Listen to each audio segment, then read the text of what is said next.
Hello guys, আসসালামু আলাইকুম। আমি হান্তাল। আজকে আমরা চলেছি নিউ একটি ভিডিও নিয়ে। আজকে আমরা করব শর্ট একটা ভিডিও। আজকে আমরা বানাবো টুনা ফিশ দিয়ে একটা বার্গার। তো গাইস, এই যে আমরা একটি বন রুটিকে নিয়ে মাঝখান দিয়ে কেটে নিয়েছি। এখন আমরা এটাই দিব একটি সস।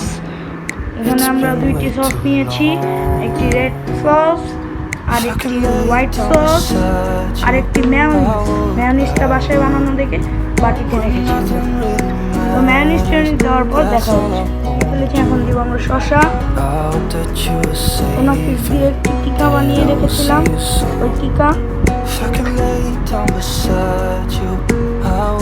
আমি এদিকে প্রথমে দিয়েছি সস, তারপরে শসা, তারপরে টোনা ফিশের টিকা, তারপরে এখানে টোনা ফিশের ইটালিয়ান একটি কোটাসের রিও, ওইখান থেকে একটু বের করে সস দিয়ে মেখে দিয়ে দিয়েছি, কারণ আমি বেশি টোনা ফিশ খেতে ভালোবাসি। এখন ওগুলি দিয়ে দেখা হচ্ছে পুরো সস দিয়ে। তো এখানে আমি লবণ দিয়ে নিচ্ছি, আপনারা নিজেদের লবণ দিয়ে। এখানে সস দিয়ে নিয়েছি, ওই পিঠেও দিয়ে নিয়েছি শসা। এখানে টমেটোও দেয়, আমি টমেটোও দেই নেই কারণ আমার খেতে ভালো লাগে। এদিকে আপনারা চাইলে স্লাইস করে আপনারা চিজও দিতে পারেন। এখন আমি এটাকে বানিয়ে খাবো।